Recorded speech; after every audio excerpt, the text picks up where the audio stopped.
Welcome to the 12th Report with Blessings Mosugu, and these are the headlines. It's official.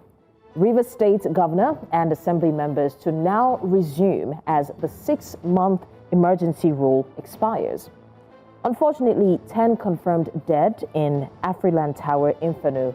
FIRS and UBA staff members are also a part of the victims, and the president is mourning the loss at this time.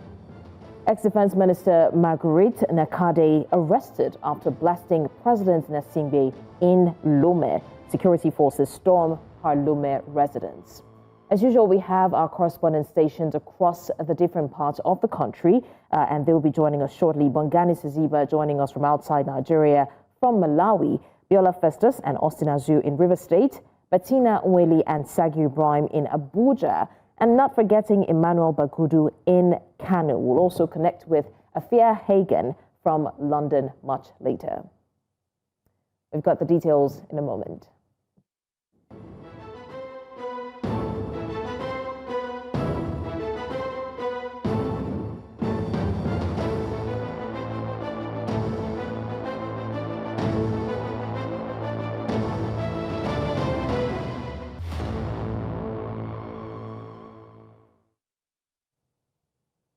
Let's start off with politics in River State, where Simeola Fubara will today resume duties as governor of the state, following the end of a 6-month emergency rule imposed on the state by President Bola Tinubu. The president on Wednesday announced an end to the emergency rule he declared in River State on the 18th of March 2025. He also asked Ngozi Maudu, the deputy governor, and members of the River State House of Assembly to resume official duties. Tinubu, who announced this in a statement he signed on Wednesday, explained that from the intelligence available to him, there was a new spirit of understanding, a robust readiness, and potent enthusiasm on the part of all the stakeholders in River State for an immediate return to democratic governance. This, he said, was undoubtedly a welcome development for him and a remarkable achievement for the country. Following the lifting of a 6-month emergency rule imposed on River State by President Bola Tinubu, the Rivers residents have expressed mixed reactions about the restoration of democratic structures. While some express excitement about the expected resumption of Governor Fubara, others remain skeptical about what may lie ahead for both the governor and the lawmakers. My reaction naturally would be that I should be happy. But first of all, there are mixed feelings for which this state of emergency was declared, and for the fact that the governor and the legislative arm have been called back, Rivers people and indigents are happy, and we strongly believe that whatever it is, we are back to a democratic setting, and that is actually good for Rivers people and Rivers State. They pray for God since that time, say make sin come back. And the God don't answer my prayer. I thank God that sin will come back. The governor and those assembly members that once defected, they should come back and work together. This is Nigeria. Anything can go. It's okay. Let them just allow Sim to do the good things, the good work he was doing before they interrupted it. Sincerely, Sim did good things in River State. Exciting per se is relative. Them coming back, it's a good thing for the states because it will bring about stability, especially in the economy of River State. But on the other hand, these are still politicians. They are not different from the ones that were there before.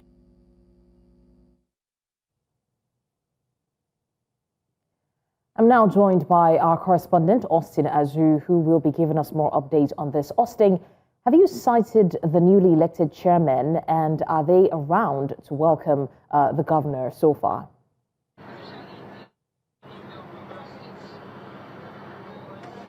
Good afternoon, Blessing. We are currently at the Port Harcourt International Airport, and where we are currently at this spot is the presidential wing. Presidential lodge, where it is expected that the governor will make his way into through the airport. However, because of the airport authorities, we couldn't get some of the guests or some respondents to talk to us how they feel about the arrival of the governor. But by and large, this place is quite empty, unlike what it was anticipated, that obviously you are supposed to be seeing various political groups and supporters coming around to welcome the governor. We went inside to go and inquire when the governor is likely going to land here, but since nobody has information about the governor's coming or when he's going to land at all. But however, we are keeping watch to see how the event is going to unfold. We are going to stay here to wait for the arrival of the governor.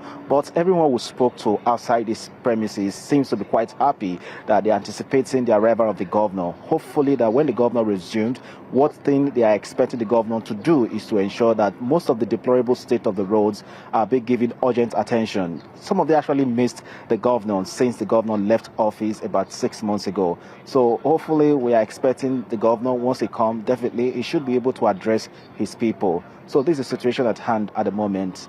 Blessing, back to you in the studio. Before we let you go, we understand that there are mixed feelings about this, and it's quite surprising because we remember how the citizens were clamoring that the governor remained in power when the emergency rule was first initiated and put into place. Is it that their minds have shifted, from the possibility of having just one person do their biddings to seeing how the emergency rule has been carried out for this 6 months? Are people now considering whether or not the latter is better than the former? Why is it that a certain number of people are having mixed feelings about the governor coming back? Of course, you will not compare that from what they told us as well, is that you won't compare a democratically elected governor to a sole administrator appointed by the president.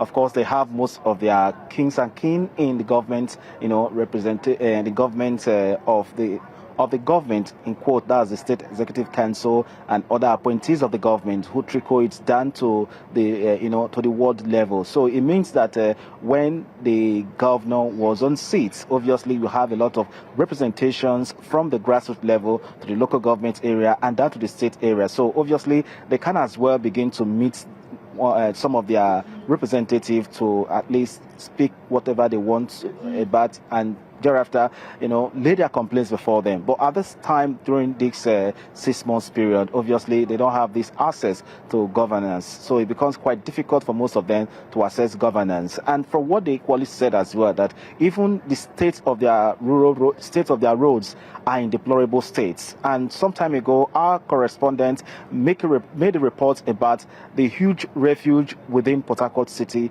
and environs. So it's something of concern that people are happy about, that the governor's return would definitely signal another new dawn for the people of Rivers State, and particularly for those who have yearned to see the return of democracy in the state. We are expecting to see a lot of them to come out today and subsequent time for them to actually air out their own opinion about what the governor intends to do for them and what they want the governor to do for them as well. Azu has given us the brief of the political landscape in Rivers State as we speak.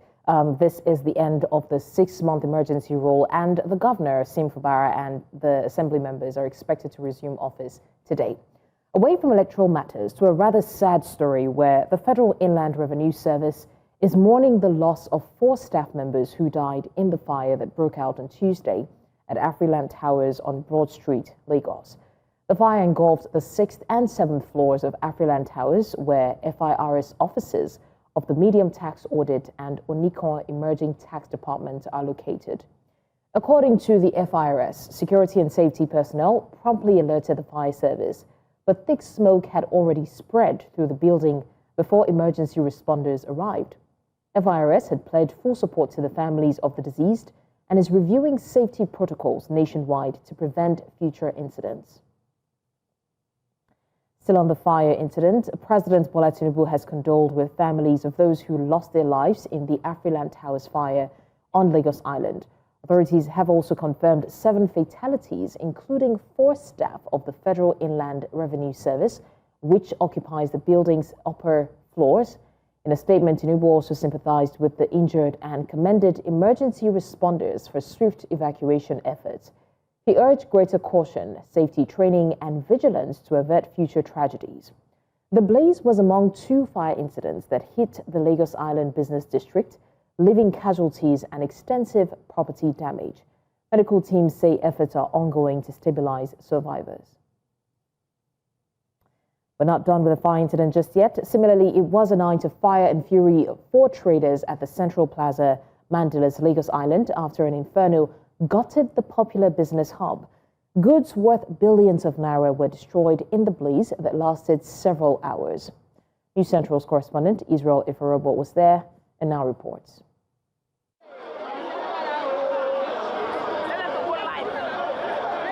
The fire broke out around 7:30 p.m. and continued to rage throughout the night, consuming several shops and goods. Firefighters battled relentlessly to contain the flames, while traders helplessly watched their investment go up in smoke. It's uncountable money. Jewelries, I said big ones. Imagine I get some wristwatches that 250 for one, 150 for one, and everywhere full for shop full. I cannot calculate it. But if I were to say, I can say it's above 30 million. Waiting be 30 million. It's above. Everything that is there is above 30 million. Waiting be 30 million. I don't know how to count it. I don't know how to calculate it. The goods, particularly myself, even an average man here in Mandilas, ran into millions. So you know what it is. You know what it is for a businessman here in Mandilas, worth into millions. Now, while onlookers say the cause of the fire is an electric spark, officials say the cause of the fire has been traced to the unsafe use of generators on the upper floor of the building. The wire can't spark for this side. As the wire spark, everybody can look say, this wire they spark, then everybody can run come up for that side. Everybody stay here. After 1 minute, we say the fire don't go down. After 1 minute, it just spark again. Then a single spark.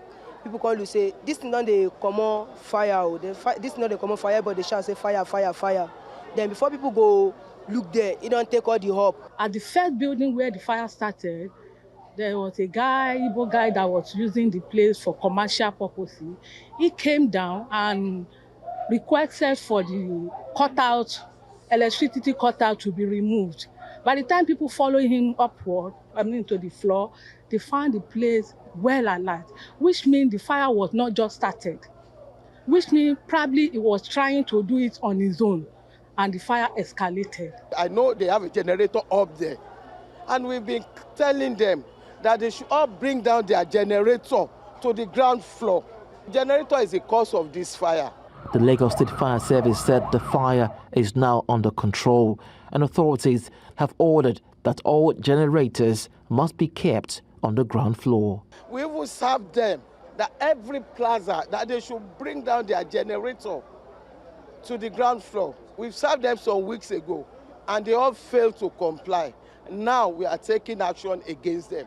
What sort of action are you taking against them? Well, we are locking all plaza. We are locking them up. We will not until they bring their generator down. This is a second fire on Lagos Island in just 1 day, following an earlier incident caused by an inverter malfunction in another building. The batteries from the inverter that was installed in part of a compartment in the building start going up one after the other. That's what happened, and the firefighter was not here at the time, but we have fire extinguisher, which they used to try and fight the fire, but it was too much for them to handle. I think my own message to them is for them to be fire safety conscious. For traders at Mandilas, the road to recovery will be long as they count their losses from a night of devastation. In Lagos, for News Central, Israel Ifirobo.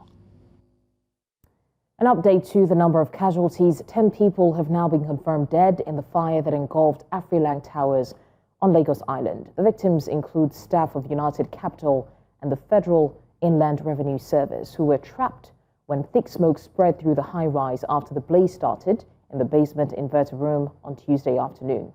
Emergency responders rescued 9 persons, reviving 5, while 4 others remained unconscious. The tragedy has plunged Broad Street's business district into mourning as United Capital prepares a memorial service for its employees. Authorities say investigations are ongoing to determine the exact cause of the fire. Quite a sad report there. We go on a short break, and when we come back, the 12 report continues.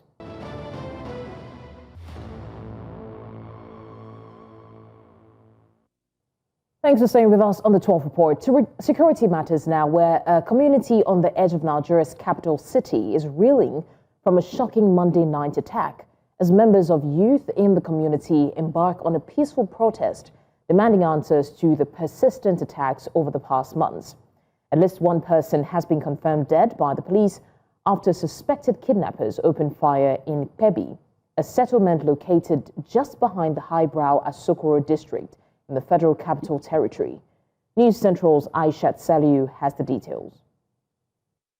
This protest is a result of the incessant attacks on Pebi community as a recent Monday night incident turned deadly for residents when gunmen believed to be kidnappers launched an attack once again on the quiet community. Following the exchange of heavy gunfire with local vigilante members, at least one person was killed during the duel and another injured. They have been killing, raping our girls, collecting funds. There was a day 18 boys operated. Kobe Makaranta. Somewhere with machetes, they went around. House to house, they operated for over 4 hours. Confidently, we get police division for years. This has been happening in this community. They first kidnap down there. They first take pastor with 2 other people. When they gave them 2 million, 5 million, they released them. The other one happened again. They kidnapped 3 people again. I get 3 kids and they just school. Who is going to take care of my children for me? And the husband was the breadwinner of the home. As you can see, we need the government to come into this family to assist because he died fighting for the country. He died fighting for the community of these people, saving people. And for the running where I run, blood don't they disturb me for body because I don't throw a blood. From that place, I use my leg, run enter this community with the leg, I no climb machine. When I reach here, now I fit to work, I no feel again, now sit down one place. And there people started to ask me, I say, see, my commander they road, I don't already see for ground where they don't throw am. With uncertainty still hanging in the air, community members have described the incident as terrifying and worrisome. They say that they remain at a loss over the recurring attacks despite the community's proximity to one of Abuja's most secure districts, the Asokoro district. Then said then they come. We're not going to wait, help us. We're not going to wait until they come. Because when they come, they go prepare too much. All this cashew tree, please, the government should do work on this cashew tree. The place is still full of bush. We need government to cut off this tree, and we need government assistance. I can't work as a community vigilante with the matches or axe as a full soldier. It's not working. The FCT Police Command has confirmed the death of a vigilante member during the attack, extending their condolences to the family of the deceased. As the community mourns and demands justice, one thing is clear: Pebi community will not forget the events of these attacks in a hurry. The need for a coordinated response to insecurity in fringe urban settlements like this has never been more urgent. In Abuja, for News Central, Aishat Salihu. Aishat Salihu on FCT Security. A group of demonstrators under the Warri Indigenous Peoples Movement has occupied the entrance of the Nigerian National Petroleum Company Limited headquarters in Abuja. The group distanced its Shekiri ethnic nationality from recent protests, calling for the removal of NNPCL Group CEO Bayo Ojulari, saying such actions were the handiwork of desperate illegal oil bunkers. According to them, Ojulari has introduced genuine reforms in just 5 months, plugging loopholes that previously drained Nigeria's oil revenues. They argued that instead of targeting him, attention should be directed at past mismanagement, including alleged failures under former NNPCL GCEO Mele Kyari. The movement further accused the Ijaw Youth Council of hijacking Niger Delta struggles and masterminding campaigns that forced out their Niger Delta officials in the past. They insisted Ojulari's only sin was his refusal to compromise on NNPCL policies and his decision to decentralize oil surveillance contracts. Our correspondent Sagir Ibrahim has been keeping a close eye on the demonstration and now joins us live with more details. Sagir, what is the mood like at the protest? What new developments have emerged so far? The demonstrations and, of course, counter demonstrations by individuals and groups from the Niger Delta. This time, it's the Warri indigenous movement who are coming out to pray. They are distancing themselves from the period of protests by several Niger Delta, of which is George Youth Council. They're saying they're not a part of that protest, and in fact, calling on the president to retain Bayo Ojulari, the current group managing director of the Nigerian National Petroleum Company Limited. They described counter-protest by several Niger Delta youth organizations as instigated, sponsored, and one targeted at tarnishing the image of the Nigerian National Petroleum Company Limited, the group CEO, and they also called on investigative agencies, including the EFCC, to go ahead investigating all of those individuals who claim to be responsible or who seem to be responsible and who seem to be sponsoring the activities of these other youth groups. Let's recall that initially the Judge Council had demonstrated right in front of the NNPCL demanding investigation of the group CEO. Several other Niger Delta Ethnic Youth Nationalities Forum demonstrated in front of the NNPC, also demanding for the resignation and also investigation of the group CEO. But this group are here saying, well, they are distancing themselves. They are not a member of this. They are the Shekini group from the Niger Delta. They are not a party to that. And of course, the president should do the needful to ensure that Bayo Ojulari continues with the work, the good work they say that he has been doing at the company since the 5 months of his tenure. So, Sagir, what's more baffling is that the group seems to suggest a pattern of blackmail against Niger Delta leaders. Did they at any point give concrete proof to this claim? If I get you right, aside those certain allegations that they have made, you know, one thing is for them to accuse people, another thing is for them to back their accusations and allegations with facts. I would say most of what they have mentioned has just been allegations and allegations, with none of them yet to bring forth any fact to the matter. So we continue to observe the demonstration with regards to the NNPC leadership issue. We continue to report what develops from there, and of course see how the entire matter turns out. Sagir Ibrahim, thank you so much for the update on that. The National Economic Council is convening in Abuja today, bringing together Vice President Kashim Shettima, state governors, and key stakeholders to deliberate on pressing national economic issues. The council, which serves as a platform for harmonizing policies between the federal and state governments, is expected to review the nation's economic outlook, fiscal policies, and update on ongoing reforms under the Renewed Hope agenda. Resolutions from today's meetings are likely to influence government decisions in the coming months. Speaking on this, our correspondent Bettina Nweli is live from the venue with the latest. Bettina, what's the situation on ground as discussions get underway?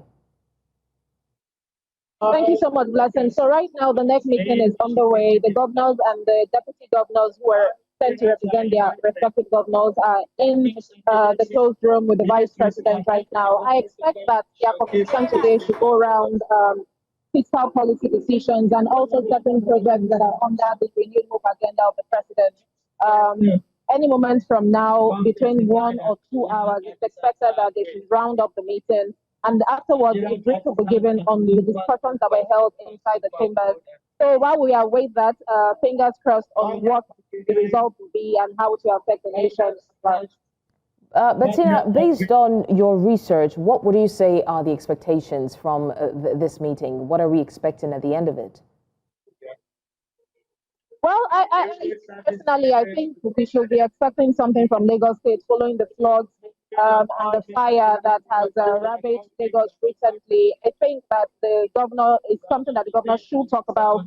I do not know if that will be on the agenda, amongst other things. I also think that certain projects that are going on in Enugu State as well as in other states under the Renewed Hope Agenda 2 will be discussed, and then we will also know where the direction of the government is towards the people. All right, thank you, Bettina Whaley. We're looking forward to seeing how this turns out. The Kano State Accountability for Education has vowed to monitor and track the implementation of the fund. This follows the approval of a sum of 4.38 billion naira by the Kano State government to tackle urgent needs in the state's education sector. A civil society organization speaking to News Central Television in Kano, the group, while commending the state government for the intervention in the education sector, however, assured that it will ensure institutions saddled with managing the disbursement of the fund remain accountable to citizens of the state.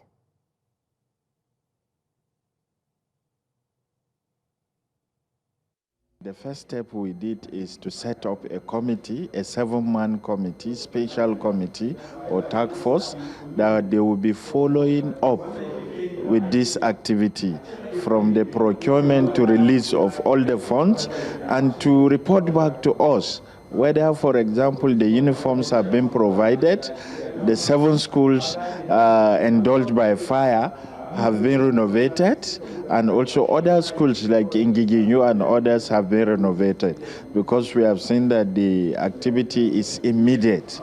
So we are going to track from the beginning to the end and also report back to the government and to Kano State citizens that whether this project has been done or not, and whether it has been done in terms of quality or not. Being the boys of the non-governmental organization, their role is key here, because they will ensure that the resources provided by government in terms of addressing numerous challenges facing education in Kano is strictly used based on the agreed guidelines. So in terms of accountability, KSEP are very key in ensuring that, yes, the money being...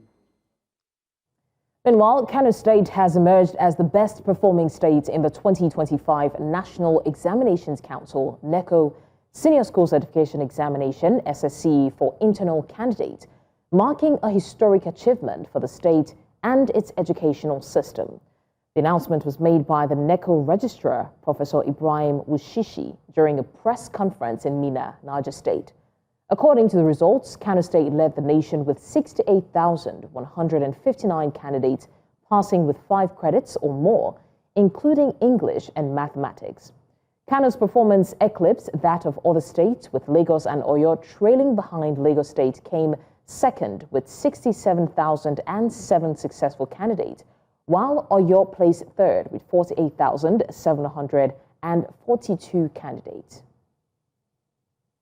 Our correspondent, Emmanuel Bagudu, now joins me live to discuss this. Emmanuel, what are parents, school administrators, and even other education stakeholders doing to sustain this feat? This is an amazing feat. I mean, from the beginning of the year, we've talked about a rapid decline, in the results, but Kano State is blazing, ahead. How do we sustain this educational achievement? Yes, thank you very much. For now, it's a celebration, and they are reacting to the result yesterday for now. And in terms of sustainability, I am here with Professor Awolu Halilu. Of course, Awolu Halilu is an academician, and of course, one of the CSO that tracks education budget in Kano. So, sir, can you just tell us, how is Kano going to sustain this?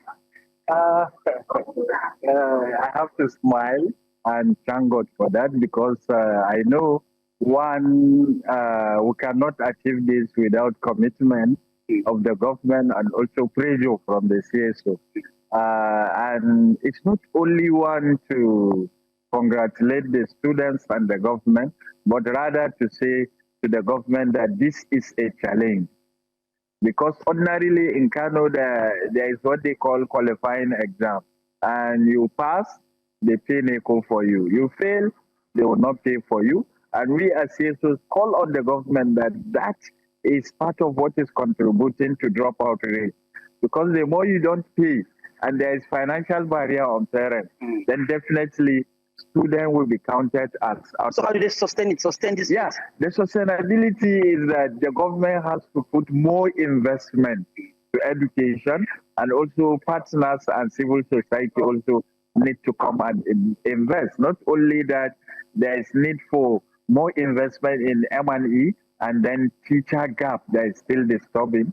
They should improve on that if really we want to sustain this tempo. Yes. So a lot of expectation, because you remember last year the Kano state voted 30% to education. So the state government released a statement yesterday that is the investment yielding fruitful results, and there is intent to do more. So that has been the euphoria here in Kano. Thank you. All right, thank you so much, Mano Bagudu, for the update on that. The National Examination Council disclosed that 38 schools in 13 states were involved in whole school cheating during the conduct of 2025 Internal Senior School Certification Examination. Announcing this during the release of the 2025 Internal SSCE, the Registrar and Chief Executive Officer of NECO, Professor Dantani Wushishi, said that 9 supervisors were recommended for blacklisting due to poor supervision, aiding and abetting, lateness, unruly behavior, assault, and insubordination. He disclosed that the schools involved in whole school mass shooting have been invited to the council for discussion, after which appropriate sanctions will be applied. Dantani described the 2025 internal SSCE as one of the most successful in recent time, adding that the result is being released 54 days after the last paper was written. We go on a short break now, and when we come back, the news continues. Stay with us.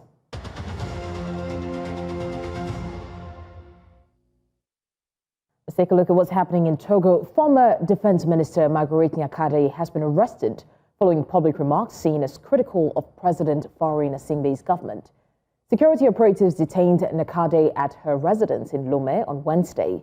The former minister, who served from 2020 to 2022, recently urged President Gnassingbé to resign, accusing his administration of tightening its grip on power while ignoring calls for reform. Authorities allege her comments could destabilize the military and undermine national security. Nyakade, a prominent opposition voice since leaving office, has also published a series of articles condemning what she describes as shrinking civic space under Gnassingbé's rule. The United Nations Refugee Agency says at least 61 people, mostly Sudanese, are missing after a boat capsized off the Libyan coast. The vessel, with 74 people on board near Tobruk, had only 13 survivors rescued. This comes after another disaster on Sunday when a boat caught fire, killing at least 50. The back-to-back tragedies highlight the dangers facing refugees attempting the Mediterranean crossing as rescue operations continue for the missing. And US President Donald Trump is set to meet British Prime Minister Keir Starmer at Chequers as part of his second state visit to the United Kingdom. The meeting, expected later today, will focus on strengthening ties between Washington and London, with trade, security, and global challenges high on the agenda. Ahead of the bilateral talks, Trump and First Lady Melania were received at Windsor Castle with full state honors. The royal welcome included gun salutes, a carriage procession, and a guard of honor involving more than 1,000 troops. The evening concluded with a lavish banquet hosted by the royal family, featuring formal greetings, gift exchanges, and ceremonial displays that underscored the importance of the visit in reaffirming US-UK relations. I'll tell you that I just stood in line and shook about 150 hands. And the king knew every single person and every single company, and some of them had bad names like XYZ-Q3, and he knew every one of them, or at least I think he did, because nobody was complaining. I was very impressed with that.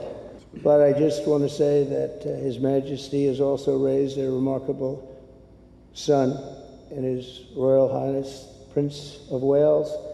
Really amazing. We've gotten to know you, and I think you're going to have an unbelievable success in the future. Melania and I are delighted to visit again with Prince William and to see Her Royal Highness, Princess Catherine, so radiant and so healthy, so beautiful. The British Empire laid the foundations of law, liberty, free speech, and individual rights virtually everywhere the Union Jack has ever flown, including a place called America.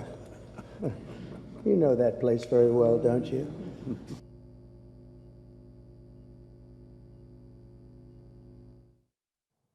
Brazil's Chamber of Deputies has moved forward with an amnesty bill that could shield former President Jair Bolsonaro, who was recently sentenced to 27 years in prison for attempting a coup d'etat.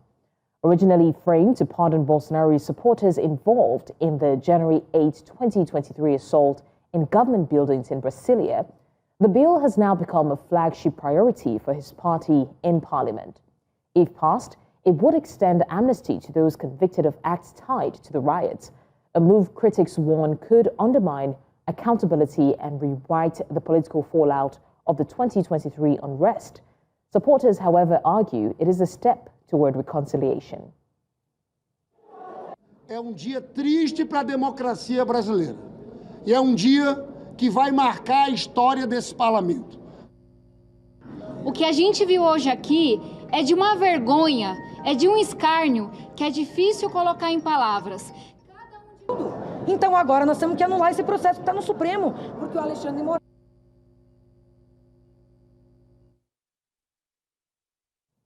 Once again, we go on a short break, and when we come back, the 12 report continues. Stay with us.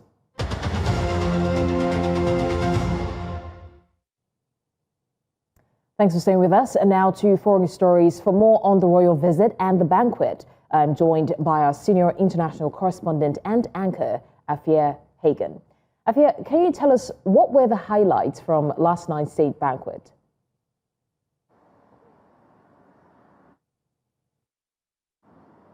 Well, last night's state banquet was all about the glitz and the glamour. It's really the kind of showpiece occasion of this whole state visit. We saw the royal couples all out there in their finery, lots of tiaras and diamonds. But it was also about the speeches that were given by both King Charles III and the US President Donald Trump. King Charles III talking about the UK-US defence relationship, saying it's the closest that it's ever been, talking about those deep ties between the US and the UK, the US President Donald Trump in a rather somber mood and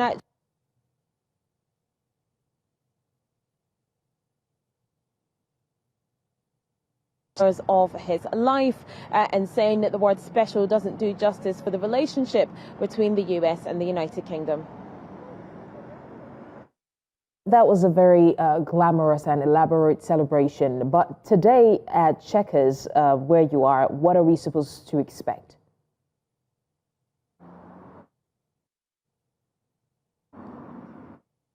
Today, a very different day. Today is the day of diplomacy. That's when Sir Keir Starmer, the Prime Minister of the UK, and US President Donald Trump will be sitting down to talk about a number of different things. We can expect them to talk about the war in Ukraine, as well as trade deals between both countries. US President Donald Trump has already landed in Chequers behind me, took the short flight from Windsor to here, just 15 minutes on Marine One. He was shown around Chequers, which is this incredibly historic house in UK politics. It has a Churchill collection, was shown around that as well. And then it's down to diplomacy before a press conference later on today. All right, New Central International Correspondent and anchor Afia Hagen, thank you for the update on that. And we look forward to seeing what happens at Chequers today. Let's shift gears now to Malawi, where tension is rising as the release of election results faces unexpected delays. Voters who turned out in large numbers on Tuesday are growing increasingly anxious. The Malawi Electoral Commission says network challenges, particularly in rural areas, are slowing down the transmission of results. The situation has raised concerns about transparency and trust in the process, with citizens calling for swift and credible updates. We'll cross over now to our correspondent, Bongani Siziba, who joins us from Malawi with the latest development. Yes, a very good afternoon to you and our viewers. Coming to you live from the National Tally Center here in Malawi, the capital, Lilongwe. The atmosphere here remains calm, hopeful. Here, journalists, stakeholders are waiting for that official announcement of the election results. The Malawi Electoral Commission stated that they are still within the time frame up to 8 days to declare the results. The Commission also assured the public that they are diligently verifying the results, but the uncertainty is testing the patience of many outside. Meanwhile, on the streets where we were, outside the Tally Center, the mood is different. Citizens are becoming impatient, eager to know who leads Malawi for the next 5 years. Let's take a listen to what some of them had to say. They are just wasting our time because with the result that we are seeing in different radio stations, TV stations, the results are showing that our leader, who we want to be our next leader here in Malawi, is already on. I feel like I cannot say that the results are being delayed, but I think the MEC is just trying to follow the procedure so that whenever they are trying to announce the results, the results should be according to the will of the people. That's very bad and strange because, as we know, right now, it shouldn't be like that. We need the results, and they are very important for us because we need change. Yeah, we need change. These things are very bad. We need change. We need the results now. The wait continues, but peace and patience remain the order of the day. The Malawi Electoral Commission has retaliated that they are committed to transparency and accuracy, and that the results will be announced within the legal time frame. For now, the nation holds its breath, but the question on everyone's mind is what is causing the delay. We'll keep you and our viewers updated as soon as there are any developments. But for now, from the National Tally Center, it's now back to you in the studio. Thank you so much, Bongani Ziba. Now to our postscript for today. After 15 years of amnesia, Nigeria has finally remembered it has a past. History is officially back in our classrooms, and it's bringing some awkward conversations with it. Don't forget, this is the same government that decided history was no longer useful around 2009. It's the same government that has now announced its return as a compulsory educational policy. I'm not faulting that though, but then if we check the international relevance and the effect that it has had on the students for a long time, we'll realize that this young people, we have a whole generation that grew up without knowing where they're coming from. There's a popular saying that if we don't know where we're going, at least we know where we're coming from. Well, that wasn't the case for Nigerian, especially the younger generation, because we see a generation that grew up completely oblivious of the struggles, of the culture, of the values of their own heritage, of their own country. Well, now, thankfully, the government has realized the importance of history in our school's curriculum, and they've re-announced its return. So now, from the junior to senior secondary school, from primary to SS classes, will now have to take compulsory history lessons. And if you look at the relevance, it goes beyond local relevance. Now, children, even those in the diaspora, can enter into rooms, walk into debate, have conversations with people, not just about Afrobeats and jollof rice, but conversations centering around their history. They have conversations about historic events that now shape their perspectives, that shape their values. This is what patriotism is about, not about learning a national anthem that we may never really know the lyrics. But now when people know their history, they can fully say that they are Nigerian. So yes, kudos to the government for this. And thankfully, we're having education back in our curriculum. Well, let's shift gears and find out what's happening in the sporting world. Is Favor ready for us?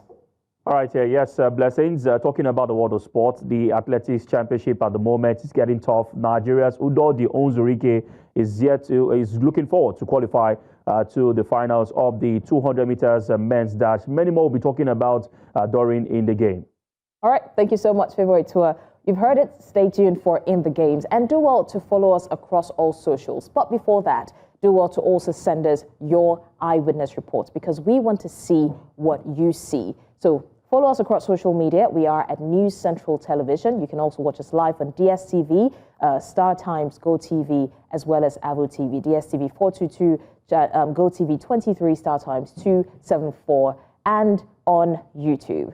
Many thanks for watching. I'm Blessings Masuku.